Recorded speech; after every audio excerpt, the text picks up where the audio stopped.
I'm Evelyn Culp, interviewing her. Welcome to Evie's History Bites, hosted by Martha Owen, the Heritage Collection Manager of the ELC Heritage Collection.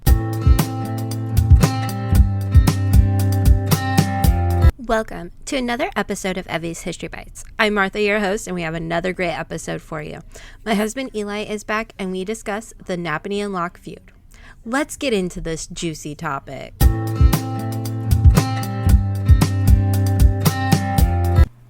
All right, so thank you again for sitting down with me to talk about the Nappanee and Locke Feud. So there's a lot to cover. You want to get into it? Yeah, let's do it. Okay, so this feud is probably one of the craziest things that that could happen in Nappanee history, and I don't think a lot of people would actually believe it if it wasn't researched. And what we do know is that when we had to look into the Wakarusa newspapers and the Goshen newspapers, because each community would write in and complain about each other, there's a lot to unpack. And if you remember when I was researching this, like the history books and the newspapers don't really add up together.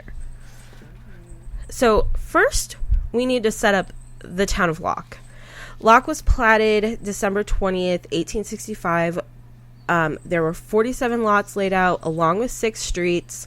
The 1881 Chapman's History of Elkhart County was the last to treat Locke as a village, and it had a variety of stores, including 3 dry goods stores, a drugstore, 2 sawmills, a grocery store, 40 dwellings, a hotel, 3 doctors, and many other businesses, including a school. That's actually really impressive for that time period.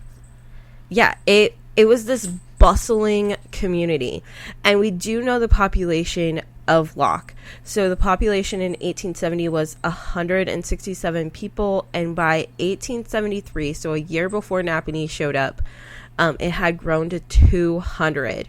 So I think if Nappanee wouldn't have shown up, like, it would have kept on growing. But by 1905, only 25 to 30 people and a small store were left in Locke. And today there's only second generation homes and buildings in Locke. Like, there's no original buildings. And right now it's this, you would consider it this northern Nappanee. That's what you consider it. Yeah. Yes. So many of Nappanee's prominent businesses started or were in Locke at one point, and we'll dive into those as well on this podcast.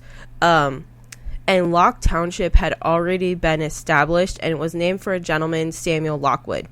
So it's most likely that the village of Locke was also named for him. But at one point, the name Whistlertown is mentioned as the name for Locke, which I thought was really interesting. So I wonder if there was like a lot of people with the last name Whistler living in Locke at that point. That would be my guess. So we're going to talk a little bit about we're going to set Nappanee's story a little bit. And it starts. So it was established on December 12th, 1874. So 150 years ago, just 6 days after the first train came through the area. It was platted by Daniel Metzler, John Culp, and Henry Staley.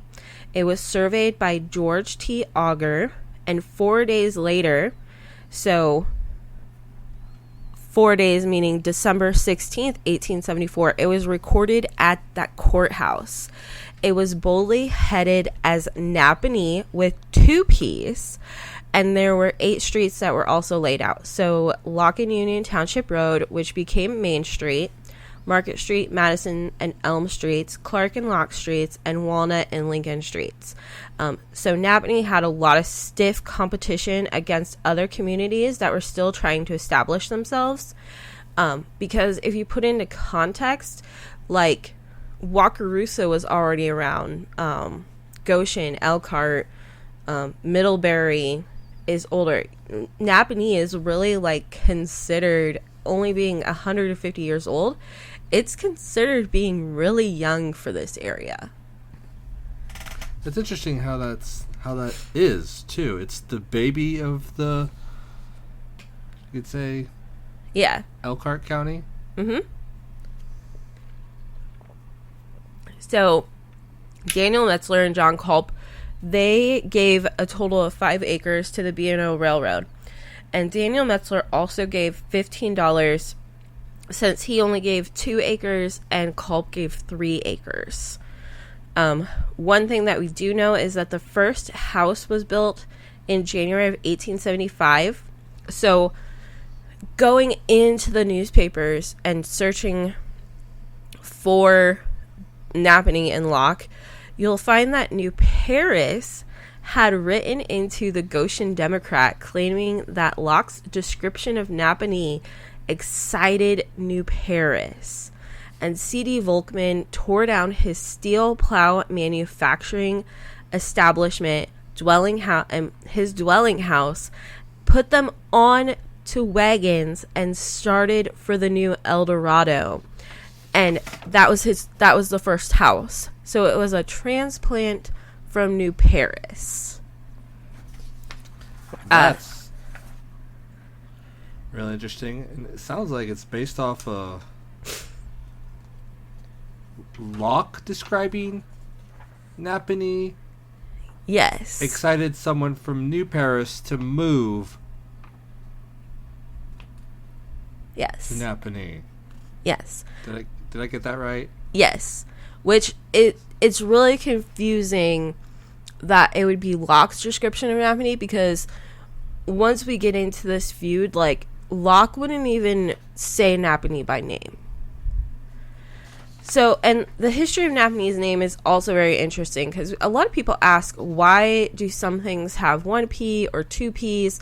And there's some explanation for that. So, we believe that the railroad initially spelt Nappanee wrong, since it was recorded with 2 Ps at the courthouse.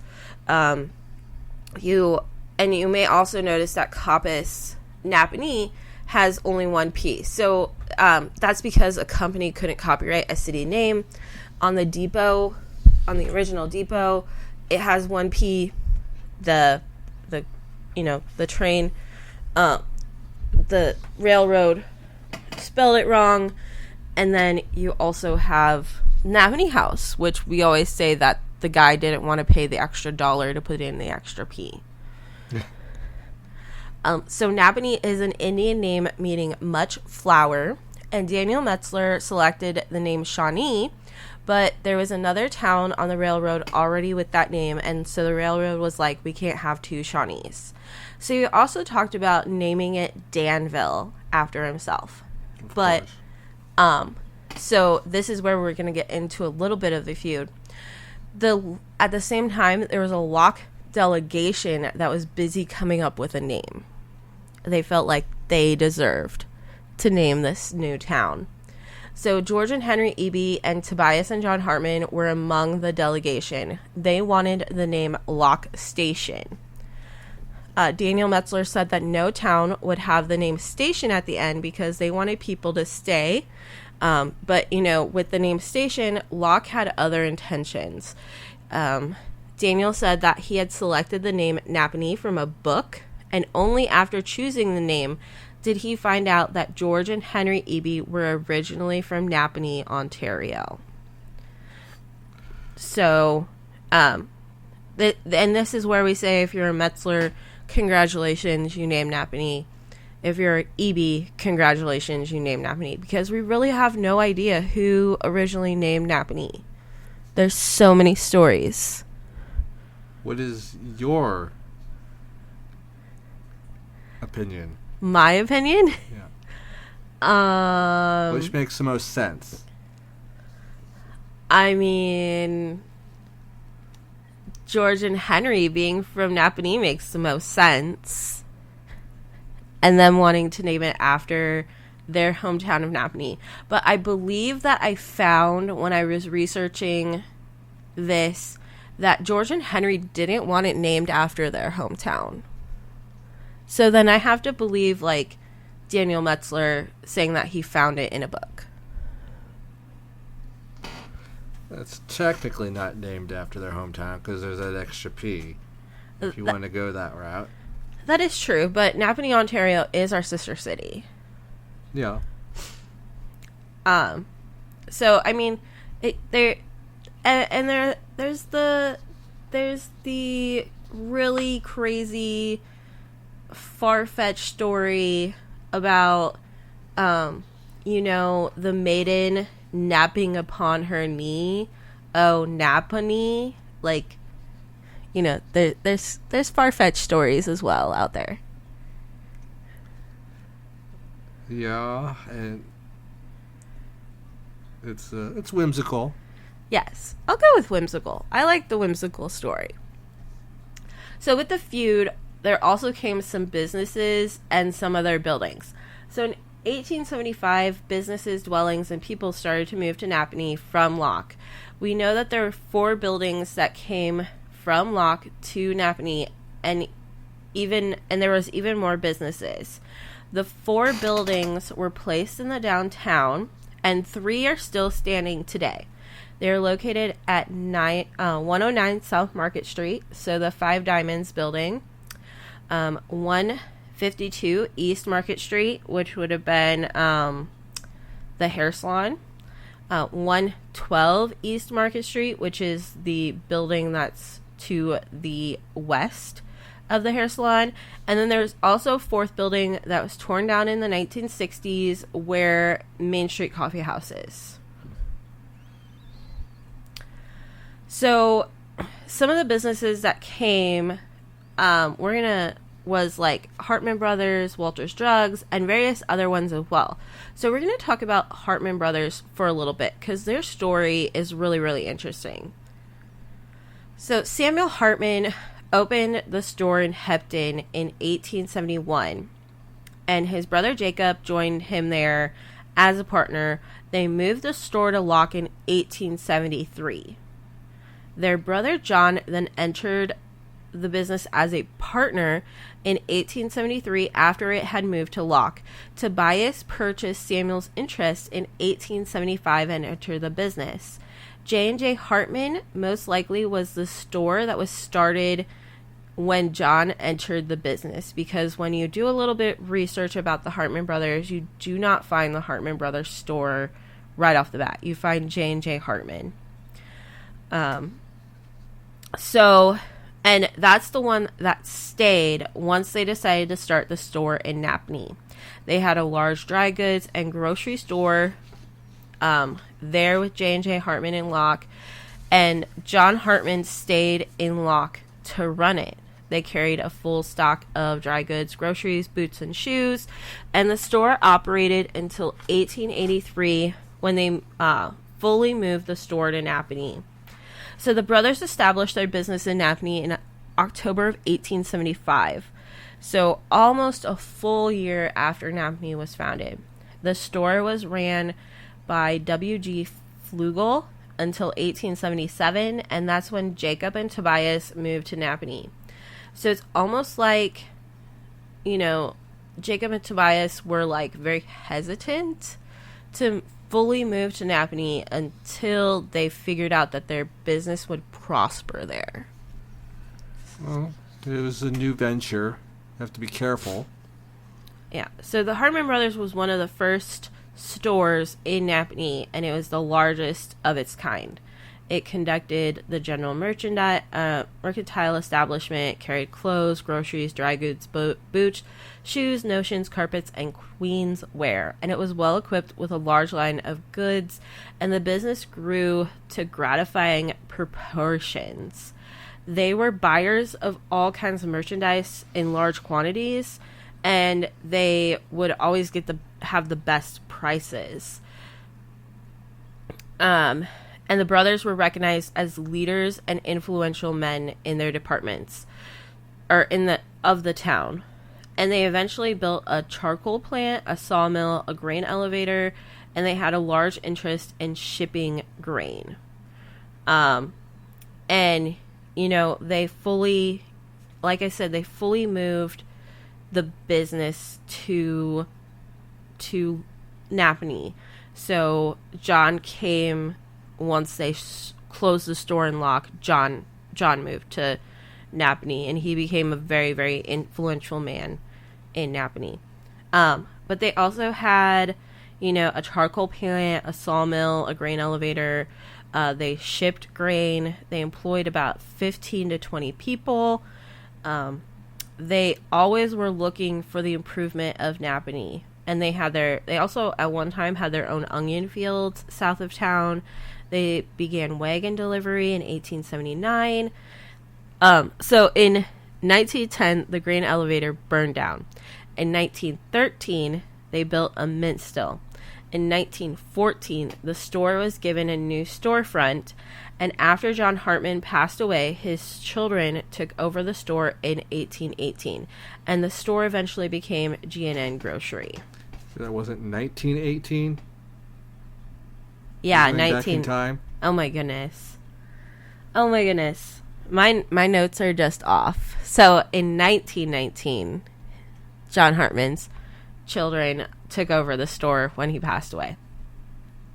So we're going to talk about Jacob Walters and his company Walters Drugs. So Jacob is rather interesting. So he opened his drugstore in Locke in 1876. So 2 years after Nappanee was founded. And he came to Nappanee in 1881. Which is kind of interesting that he would have given it about 10 years before he moved. But he started the move in June of that year because he moved his building here. And it was thought that his building must have gotten caught in the mud on its way to Nappanee because he started moving it in June. Because, the soil in Nappanee is very, dense and mucky. And things get stuck easier. Very easy. So he was a practical druggist, and he was a member of the Indiana Pharmaceutical Association, and Mr. Walters looked upon Nappanee as a town with a future and a town where business could be carried on with greater profit than Locke. And that's a direct quote out of a newspaper. He carried a large stock of goods. There was no lost space within his building. He also had a warehouse on the corner of Lincoln and Elm Street and handled lumber, shingles, lath, lime, plaster, and cement because there wasn't a lot of places with building supplies in Nappanee at that time. So he decided to provide it. He knew his business, and so he also devoted some time to some sidelines and other business matters. He had a herd of Shetland ponies as well that I think topped out as 20. He also at one time owned a couple buffalo, some elk, and a deer and some deer. That was was a private park where people of Nappanee could go and have picnics. He also had very efficient store help with his brother John H. Walters, who was also a practical pharmacist, and Jacob was active in the business until he retired in 1913. In 1907, the First National Bank was started with the offices in the drugstore, and the bank building sits present day by Hunter's Hideaway. When the bank was finished, the bank business was taken to the new quarters, and Mr. Walters had been the president of the bank when it was first formed. And I think too that bank as well did not reopen after they shut down the banks during the Depression, if I remember correctly. So some other things and businesses that were moving and happening during the feud included, there was a mystery remains if the Eby brothers ever moved to Nappanee fully, because the Goshen Democrat published in November 1875 said that George and Henry Eby were still leading businessmen of Locke and had a dry goods, hardware, clothing, and grocery store. And they also conducted the flour mill in Locke.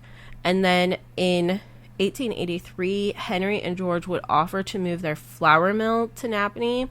And they proposed that if Nappanee donated $1,000, the Locke mill would move to Nappanee, be repaired, fitted up and made capable for turning out flour by the latest improved methods.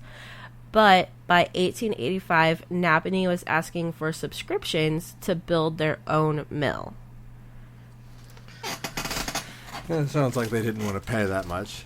No, and I think eventually the Eby brothers did move to Nappanee, or at least Henry did, because Henry did attend the St. John's Lutheran Church in Nappanee because he built their baptism. So you can also see that in the Nappanee Center or in the Heritage Collection. A.T. Hostetler moved a building in 1875 from Locke to Nappanee, and it became a dry goods store, and it was ran by a Mr. J.C. Bailey, and it was said to be the first dry goods store in Nappanee. But Henry Eby was said to run the first store in Nappanee out of Locke Station, which we'll talk more about what Locke Station is, and that James Lake was said to run the second store. So that's where research gets a little muddled, is what really was the first business in Nappanee besides what we know. So some other men who came to Locke from Nappanee, or from Locke to Nappanee, there was Mr. Jacob Heminger, who moved to Locke in 1868, and then he was a custom boot and shoemaker, and he had been the postmaster in Locke for 17 months, and that delayed his move to Nappanee. So in 1878, he moved his business to Nappanee. And since I thought that this was pretty funny and a fun fact, that since he was a shoemaker, his mother's maiden name was Shoe. John B. Petticord served as the postmaster from 1875 to 1883 when he passed away, and he came to Nappanee soon after its establishment, and he carried a small stock of candies, cigar, and stationery as well in the post office. In 1881, it was thought that a young gentleman was in Locke selling whiskey on commission to other men in Locke, and it was thought that he was purchasing it in Nappanee and then selling it in Locke. Around the same time, a concerned citizen of Locke wrote into the newspaper asking why there were quite a number of gentlemen from Nappanee and Locke, and wondered why they would want to be there. He wanted the gentlemen to explain themselves.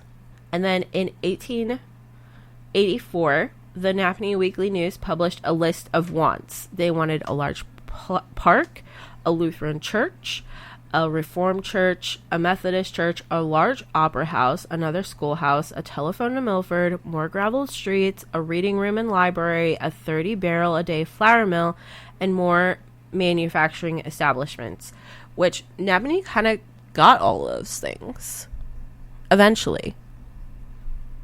Large opera house, even? Yes. Nappanee or not the Nappanee House, the auditorium. It was a large opera house. Oh, it burned down. Yeah. That would suffice. Yeah. And in early 1880, Mr. Dietrich of Bremen was rumored to have purchased 2 lots between the post office and restaurants and intended to build a large brick building and start a store in Nappanee. He had large stores in Bremen and Syracuse. So, fun fact about Mr. Dietrich is actually that did happen. If you know the Dietrich building, or what a lot of people would know as Vintage House, where Vintage House store is, that's the Dietrich block. And so that was built in 1900. So, 20 years later, Mr. Dietrich did eventually build his large store in Nappanee. And during the smallpox outbreak, this is one of my favorite stories, Nappanee talked about purchasing a home in Locke to take those that were sick and quarantine them there.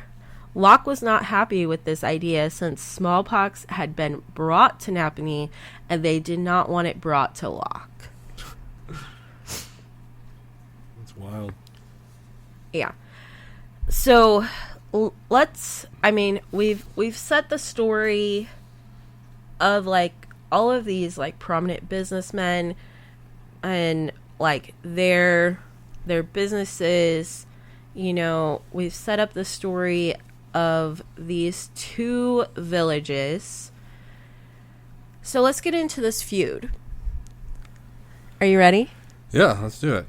Okay, so this feud between the two villages started with the railroad. Locke was passed over by the B&O Railroad, and the railroad was to be 3 miles south of Locke because the railroad didn't want to go through another town. They were already going through Milford Junction, and they were already going through Bremen, and they didn't want to fit another one in between. So, but the businessmen of Locke, they recognized that they needed the railroad, and they needed the railroad for access. So on November 12th of 1874, an agreement was reached between the B&O Railroad and the village of Locke, which Locke has no business making a deal with the B&O Railroad. Locke promised to donate 5 acres and grade the sidetracks so that the depot could be built. Here's the kicker. Locke didn't have the land, so Locke Station, their depot, was built on railroad property and opened on December 6, 1874, 6 days before Nappanee was platted. Crazy, right? Yeah. So Locke used their depot to take people to Locke and out of this new village of Nappanee. So to put some things into context, on April 8th, 1875, Henry Eby, who was running Locke Station, received notice to remove the Locke Station depot. Then, in August of 1875, the citizens of Nappanee agreed to give the B&O Railroad $1,000 to erect the original depot, and in return, the railroad would build a grain elevator, a freight depot, stockyards, and a lumber dock. Almost as if it was a Christmas gift, the B&O changed their time cards from saying Locke Station to Nappanee in December of 1875. And to me, this is when Locke will eventually cease to exist when you lose that battle. Oh, yeah. Or railroad access. Yeah, you could say that. So, both parties wrote into the Goshen Democrat, Goshen Times, and the Walker's Sun to complain about each other. So, in January of 1875, Locke would not say Nappanee's name, and they just refused to say it. They claimed that they couldn't find Nappanee on the map. So if you remember back when we were talking about when the first house was built in Nappanee, we said January of 1875 and that it was Locke's description of Nappanee. So it's really interesting that Locke wouldn't even say Nappanee's name, but like Mr. Volkman, who is in New Paris, knew what Locke was talking about. And who are the representatives here that are saying there's not mentioning names? Is this the collective town itself? Well, like Did they have a spokesperson? They had a spokesperson. They went by a variety of different names. Like there was Kitty, there was Trump Jr., there was Lockwood. There was just a bunch of different like representatives, but they never gave like their true names of who was like writing into this. Oh, they're all playing the anonymous card. Interesting. Yeah. So, you know, and it was just all really, really interesting stuff. And so, you know, Locke claimed that they couldn't find Nappanee on the map. And this was in 1875. They were looking at their 1874 atlas. It was published most likely before Nappanee was platted, since it was platted in December. So, you know, I get it. They didn't have, you know, they couldn't find it. because they weren't looking at the right maps. So Nappanee wrote back and said that Locke might as well look in the Webster's dictionary for Nappanee, and that they hoped that they wouldn't overtax themselves, and that Nappanee would plan a party and observe it as a general holiday once Locke found Nappanee. I'm going to also assume that Nappanee would be represented by also anonymous people in these back and forths. Yes. So, it was all anonymous. So Nappanee really did think that Locke was a friend from the start, but rumors started that it guised its friendship, and that Locke was misrepresenting Nappanee and tried to put every obstacle that they could in their way. Claims surfaced that Locke was spreading false and malicious information about them, that there was businessmen from Locke who were purchasing lots in Nappanee, and they were never going to build on those lots. There was just a lot going on. And it's all just pretty crazy. Like, there was people, when stuff was coming off of the train to go, like, produce was coming off the train to go to Locke, there was actually a poem that was written on their crates that was like, "Oh, Sister Locke, do not be cross, though 'tis unto you a heavy loss, because ere long may be to move the remainder to Nappanee." So that, like, Nappanee was always sending these little messages, and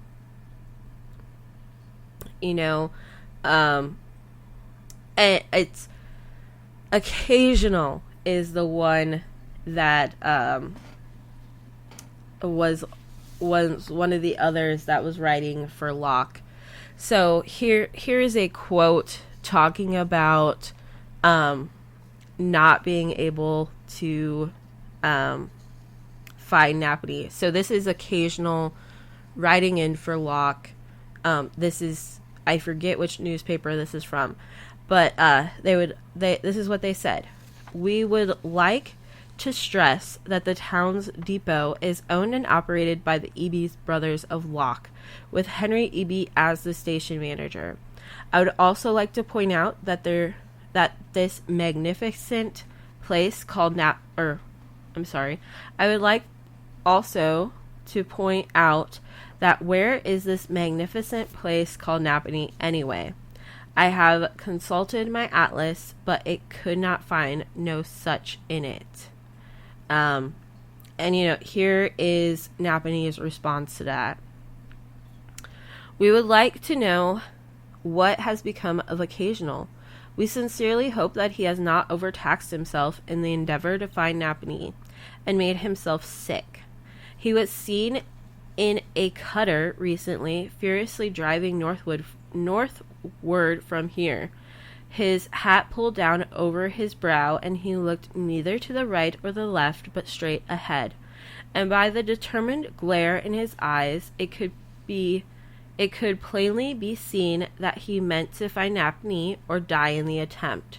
Whenever he arrives, citizens of good Nappanee intend treating him to a grand oyster supper and firing off anvils, and the day will be a general holiday. We hope he will be around before all the lots are sold."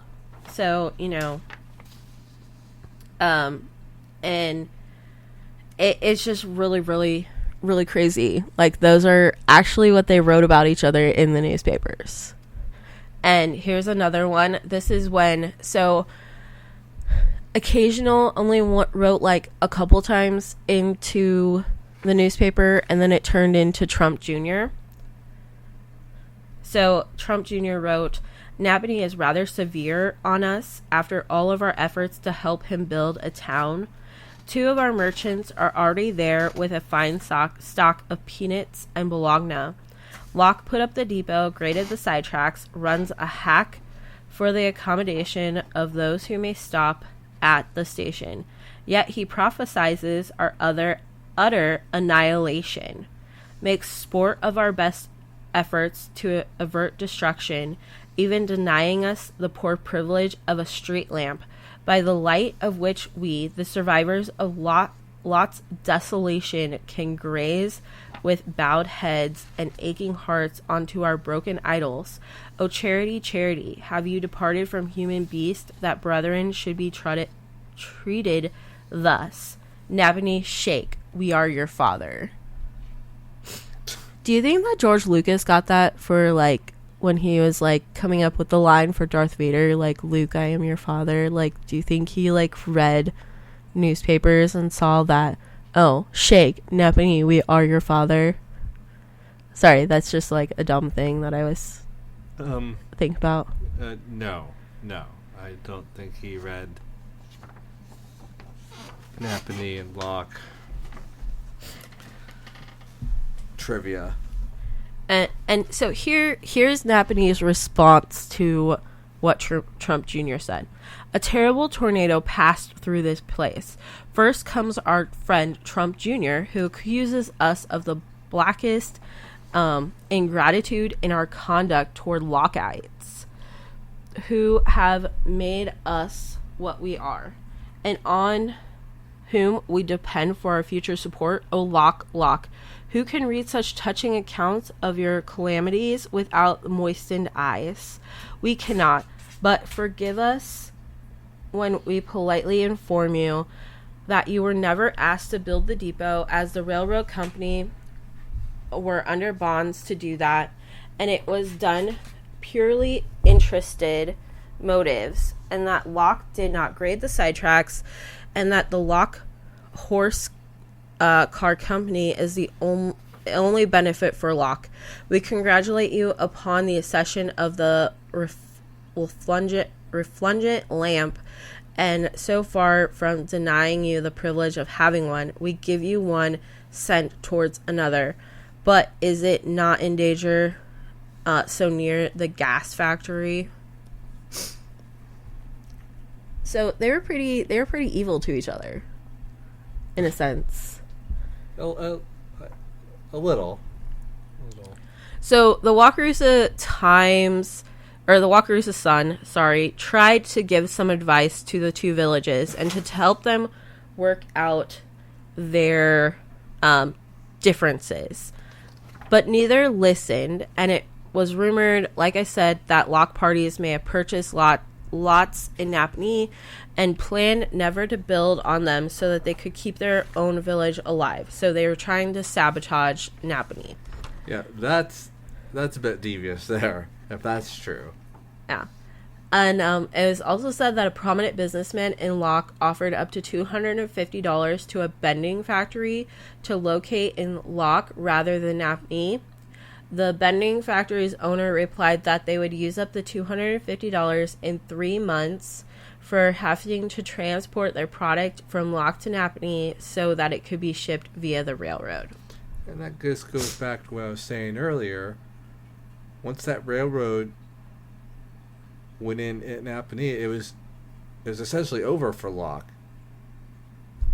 Basically, but they were definitely trying to keep everything alive. Oh, very much sure. so. That owner's response, like, yeah. So Locke decided to try their hand at making improvements to their village to attract more people. So when I was reading those newspaper articles, that Trump Jr. did mention this. So the streets were widened, and there was lighted by a system of gas lamps. There was supposed to be a lamp on each street corner, but only one lamp was installed, and it became a running joke for Nappanee. So here's some quotes. The lamp will probably still stand long after Locke has ceased to exist to mark the spot where once stood the mighty rival of Nappanee. Better quit letter writing and build some more street lamps. What has become of the other lamp? Did it explode already? Like, is the lamp still there now? no, it's not still there. Yeah. So, you know, that one street lamp, that one gas lamp became the butt of all of Nappanee's jokes towards Locke. Nappanee soon felt like Locke was in their way. Locke quickly reminded Nappanee of Locke's contributions. Like I had read the article from Trump Jr. to Nappanee, with it ending Nappanee shake, we are your father. So Locke basically was like, you wouldn't be here without us. Well, that's technically true, because people came from Locke and New Paris, of course. But, yeah. They had to start somewhere. Yeah. So in March of 1875, Nappanee commented, our town is new, our buildings are small, but we feel pretty well in all. Now, if the town of Locke would come, we'd soon be a lively town. So basically, they were just wanting Locke to come. Like, they were like, come join us. Like, come bring your 200 people and join us. A little foreshadowing there. Yes. So the postmaster received credentials for Nappanee in March of 1875, which that is a whole nother story of like Nappanee trying to get their credentials for the post office. Like, there's like stories out there that Locke even tried to sabotage that. Like, yeah, that they received a letter saying that they couldn't get their credentials. Like, there's just a whole story with that. It's kind of amazing, like the kind of dedication to your town. Yeah.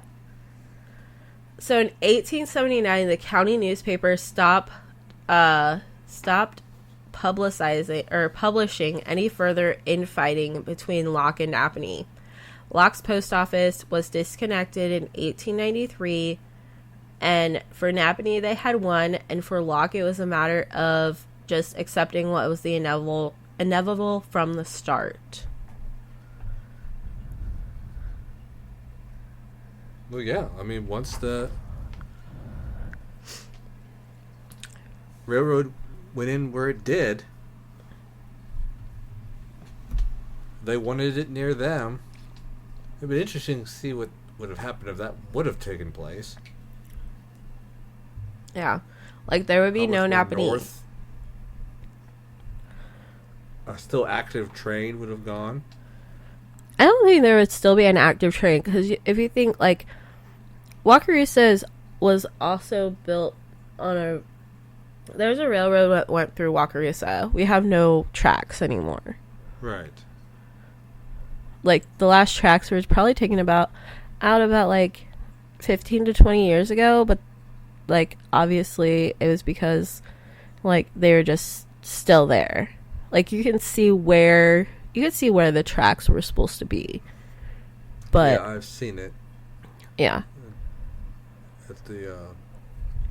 At the museum. Museum in Wakarusa. And like south of my parents' house, maybe I'll show you sometime. The banks are still there for the railroad. So Locke was too far south from the railroad in Wakarusa. Yes. But too far north for where they're putting it in Nappanee. Yes. Never had a chance. No, they never really had a chance. They chose the wrong spot to establish themselves. Yeah.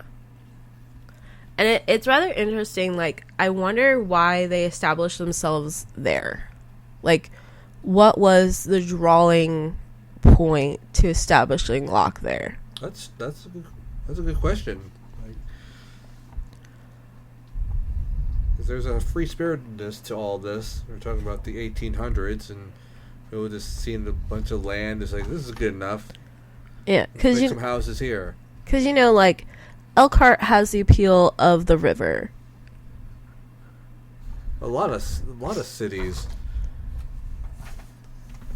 That's how we, back in the day, it was by boat, by train. Yeah. We didn't have highways and semis and planes that we do now, how we haul things. Yeah, and even, like, the towns that no longer... Well, they're still there, kind of like Locke. But, like, Benton, like, you know, when we go over there, like, they have their own, like, waterways.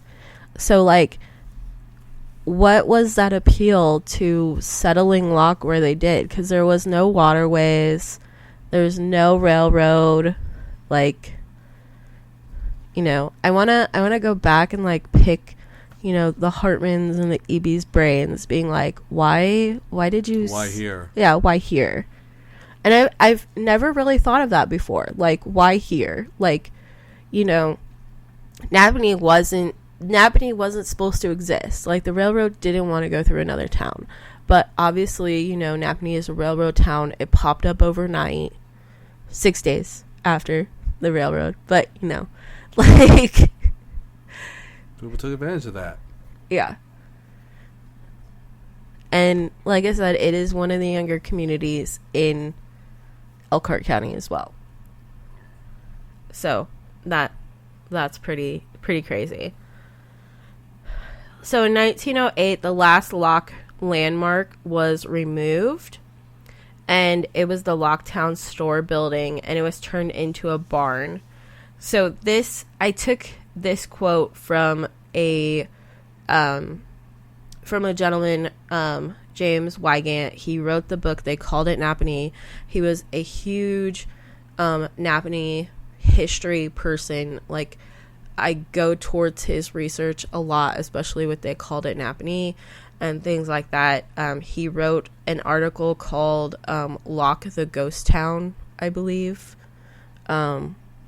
Or something similar to it, and that's where a lot of this is where I first found all of this information about the Locke and Nappanee feud, and then started my own journey on all of my research, being confused over everything because the history books don't match up to the newspapers.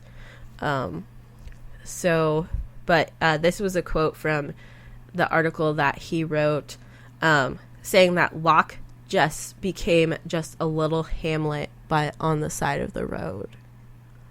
And I always think of that, like, and I think every single time that I talk about Locke, like, I use that quote. This is all interesting stuff. Now I'm curious why there, as I think about it more.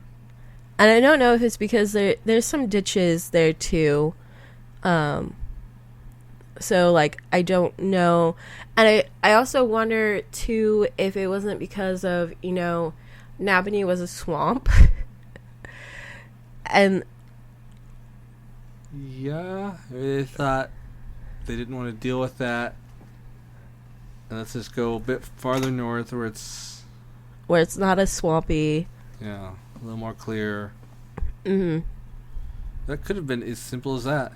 Yeah. But they didn't realize, like, railroad coming through. They didn't realize, like, that they wouldn't have, like, a source to, like, bring in goods, like, and to ship out goods. So it's interesting, if they decided to go south a bit more, Nappanee could have been just called Locke. Well, when we were talking about the name, they wanted to name it Locke Station. But, like, you know, the gentleman who platted it was like, no. In which, it's really crazy. So, Daniel Metzler died, I believe, in, like, 1875. So he really never saw what happened. Like, how much Nappanee prospered. And Mr. John Culp moved away. He actually moved to Michigan. The only one of the three original founders, Henry Staley, is the only one that stayed, and he, like, didn't give any land to the railroad. So, like, that's all been really interesting. And, you know, the EBs stayed. The EBs were there. The Hartmans were there. The Walters were there, even the newcomers. So this is a really fun fact. So it was recently found, like, a couple years ago, for Enos Newcomer, the jeweler, that he had a business card that said Locke, Indiana on it. So, like, that's another whole mystery. Like, did he originally start the jewelry business in 1880 in Locke, or was it just a misprint? I'd probably lean towards it probably started there. At least. I don't know how you misprint that. I don't know. Or if he was just living there at the time. Like, the Coppice family came from Locke. Like, they lived in Locke. Like, so, you know, like, all of these prominent businessmen were living in Locke. And they saw, like Mr. Walters said, they saw that Nappanee had a future. Like, could you imagine if, like, Coppice had been built in Locke? Like, they would have had no railroad access to ship their kitchen cabinets. Like, they wouldn't have been, like, this big, huge, bustling factory. And whenever they threatened to leave Nappanee because of, like, labor issues, like, it was always that they were going to move to Milford. Oh, really? Yeah. But, like, Milford didn't really have a railroad either, but they had Milford Junction, which was north.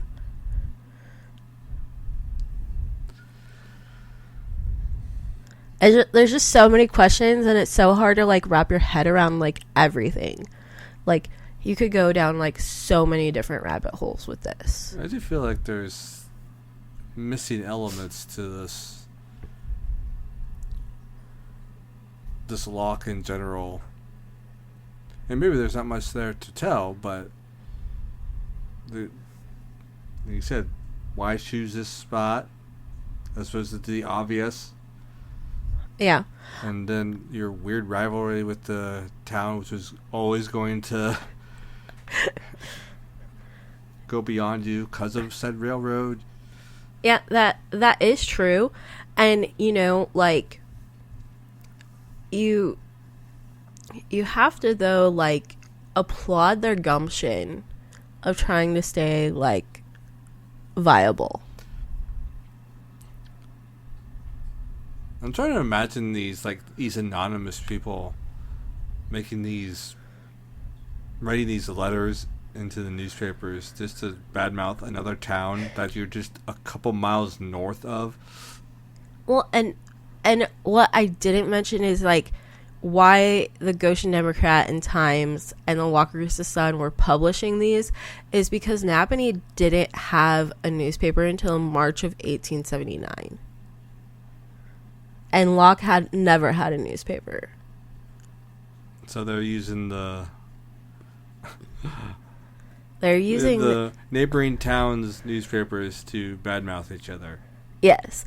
And I didn't even mention one letter that was written by Lockwood. So Lockwood was believed to be somebody in Nappanee posing as Locke, because, like, it was Trump Jr. and then it was Lockwood for this one newspaper issue, and then Trump Jr. was back again in the next issue being like, what just happened?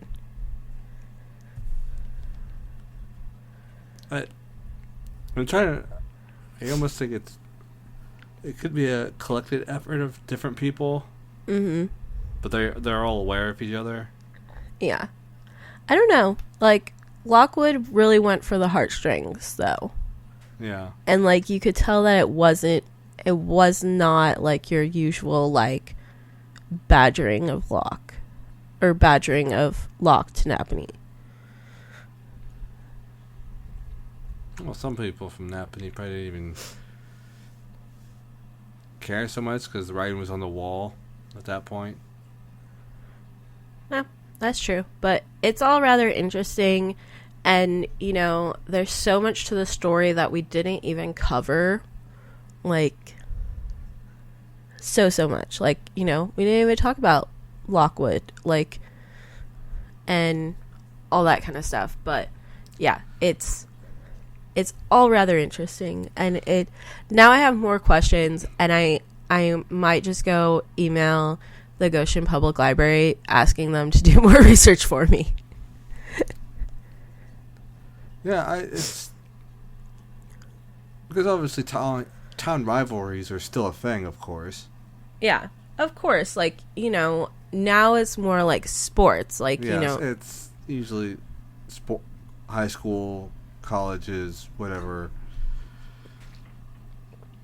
That's usually what it revolves to. Our school's going to beat your school at such and such sport. That's that. yeah. We don't really go for the our town's better than your town in general vibe anymore. But they should. Yeah. Bring that back.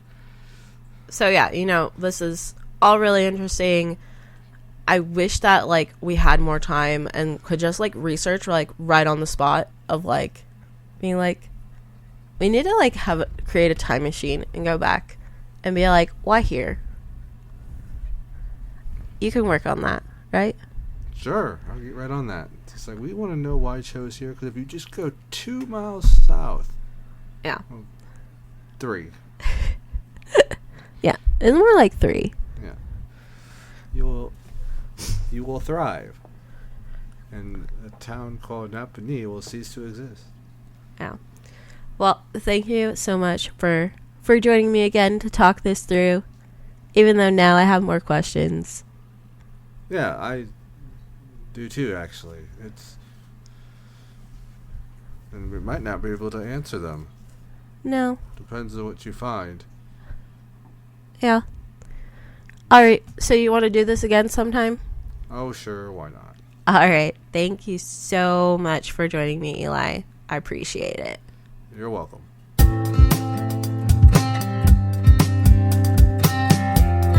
Well, that's all that I have for this episode. A special thank you to Eli for joining me. Next month, Brian Byrne from the Midwest Museum of American Art will join me to talk about Emma Schrock. But before you go, make sure to subscribe to this podcast, hit like, or leave us a comment.